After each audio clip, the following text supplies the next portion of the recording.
전통 명리학의 이제 나눠보면 전통 명리학이 잉태, 시작하는 시기가 있고 이 시작된 어떤 조각조각된 개념들이 그래도 이렇게 규칙화된 고법의 시기가 있어요. 근데 고법의 시기를 이렇게 실증을 하고 활용을 하다 보면 이제 부족한 것들이 있잖아요.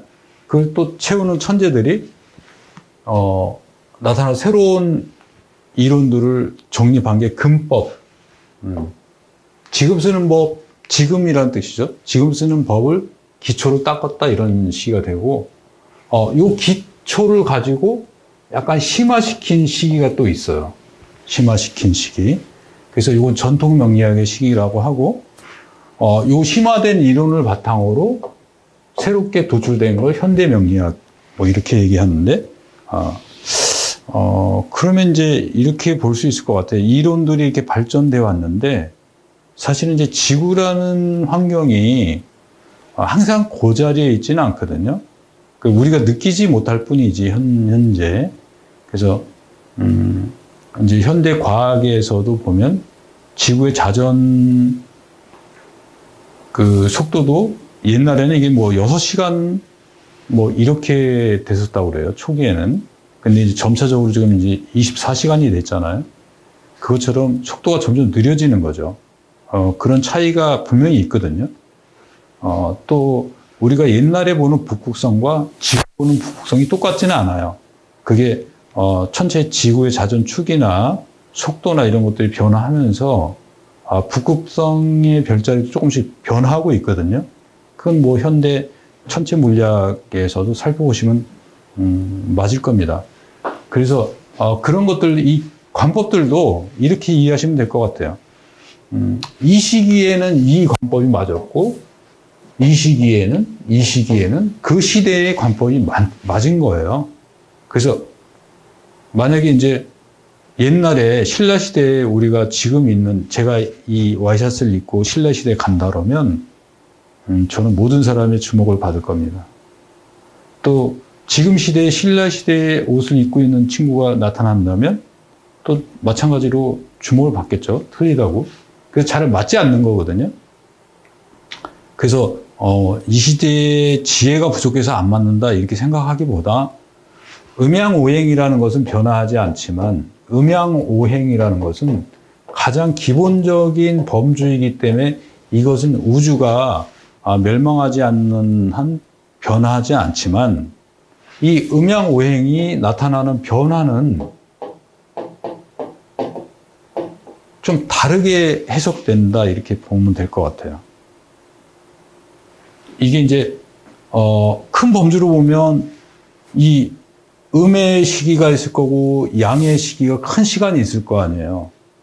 근데 이 안에서도 오행의 시기가 또 있으니까 음의 시기에 목, 화, 토, 금, 수의 시기가 있고 양의 시기에 목, 화, 토, 금, 수의 시기가 있을 테니까 이걸 큰 시간대로 나누면 똑같이 적용하는 건 무리다 이렇게 보는 거죠. 그 안에서 또 음양오행이 또 있는 것이니까 그런 규칙들은 안 변하지만 적용하는 변화는 충분히 바뀔 수 있다. 그래서 잠깐 살펴보면 잉태시계는 이제 신살이라는 걸 많이 썼어요. 지금 쓰는 신살들인데 그것이 이제 관찰되고 어떤 현상을 자꾸 반복되고 하다 보면 이제 명리학을 역학을 통계라고 보는 분들이 많거든요. 근데 저는 이제 그렇게 생각하지 않지만 명리학은 이제 우주의 원리, 원칙, 어떤 이런 것들을 현 시점 또는 우리가 해석하고 난 시점에 맞춰서 해석하는 해석학이다 이렇게 저는 생각을 하지만 어쨌든 이 신살이라는 것은 초기에 많이 그렇게 어떤 통계치를 가지고 똑같은 규칙적인 성을 찾아내서 어떤 체계를 세우고 법칙을 만들어서 하다 보니까 잘 맞더라. 그래서 이제 발전된 것이 신살인데 또 이 시대에 이제 간제 개념도 생겨났어요. 그런데 이게 이제 중국으로 따지면 수대의 시기이고 소길이라는 분이 오행대인이라는 책을 썼는데 저도 아직 읽어보지는 못했는데 대략적인 내용은 파악하고 있지만 여기 보면 이제 뭐 24종으로 분류했고 뭐 천문지리 만물의 오행을 대입한 책이다 이렇게 돼 있어요. 그래서 여기 보면 천간지지, 왕상휴수사, 12운성 이런 개념이 들어가 있다고 해요. 이 12운성도 되게 중요한 이론 중에 하나거든요. 근데 이제 고법의 시기가 오게 되면 연 위주로 해석을 했어요. 그래서 이것도 이제 그 지구의 속도와 약간 차이가 있는데, 옛날에는 이제 관이 되게 우세한 시기였었잖아요. 관. 그래서 이 어떤 정해진 틀을 벗어나기는 상당히 어려웠어요. 신분의 격차를 벗어난다든가, 어떤 계급의 격차를, 왕족과 뭐 귀족, 뭐 사대부의 차이를 벗어난다. 이런 게 되게 어려웠었죠. 이제 서양에서는 기사도 이렇게 자기를 줘서 등급을 5단계로 낮춰서 줬잖아요. 근데 그런 것들을 벗어나기 어려웠죠. 그래서 이 연 위주로 분석을 한 거고, 간지의 나봄이라고 그래서, 간지가 나타난 걸 어떤 상처럼, 쾌의 상처럼, 나봄이라는 거, 음이라는 건 소리거든요. 소리가 뜻하는 어떤 그 속성을 틀리게 해석을 했어요. 그게 이제 뭐 대수라든가 뭐 이런 식으로 그 안에 들어가 있는 것을 다르게 해석한 건데 지금은 이제 잘 쓰고 있진 않죠.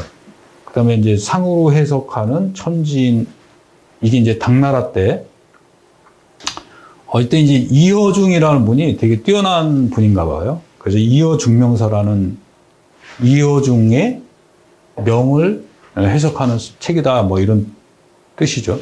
그래서 현재 존재하는 가장 오래된 명리 서적이다. 그래서 여기 생극지하라는 말이 나온다. 이렇게 돼 있어요.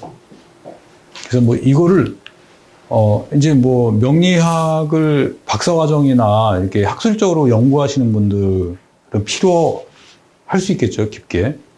그러더라도 그냥 술수든 취미로 익히신 분들도 필요하긴 할 거예요. 이제 근법 시기가 왔는데, 근법 시기에는 지금 우리가 쓰는 게 자평명리학이거든요. 자평. 왜 자평명리학이라면 이 서자평이라는 분이 서자평이라는 분이 이걸 정리를 했어요. 이 지금 현재 쓰는 명리학의 틀을.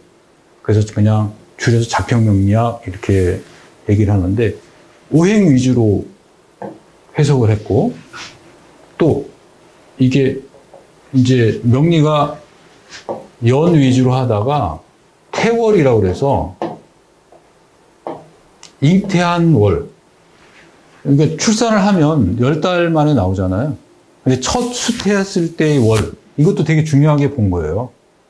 그 다음에 이제 월 중심의 관법이 되게 중요시하게 돼서 이게 이제 격국론 뭐 이런 식으로 해서 이게 되게 중요했거든요. 근데 이제 일주가 중요하다, 날이 중요하다, 태어난 날이. 월도 중요하지만 이게 연월시가 다 중요하지만 일주가 되게 중요하다 이렇게 생각을 한 거예요. 뒤에서 배우겠지만 이게 연월 일시라는 그 개념의 의미가 있거든요.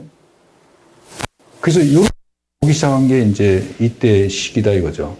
이게 언제냐면 북송 초와 명말 시기에 이렇게 보기 시작했고, 이제 글자 간의 관계, 글자 간의 관계에 어떤 그 관계성이 있다, 영향성이 있다 이렇게 본 거고, 천간과 지지, 또 지장관, 이게 이제 명리의 핵심이긴 한데, 지장관, 그 다음에 십신이론, 육친론 이렇게 돼 있는데, 이제 오행이, 십신론은 뒤에서 십신 그 편에서 배우겠지만, 오행을 현실적으로 나타난 인간관계나 활동관계 또는 심리관계를 표현한 게 십신의 속성이에요. 그래서 중요한 분들을 보면 서승이라는 분이, 서대승이라는 분이 연애자평이라는 책을 만들었어요. 여기 자평이라는 말이 나오네요. 서자평이라는 분이 저거 한 건데, 북송 때 서자평의 이론을 중심으로 집대성한 책 이렇게 돼 있어요. 그러니까 명리학에서는 이 서씨가 지대한 현대 명리학의 이론을 성립하는데 역할을 하신 거죠.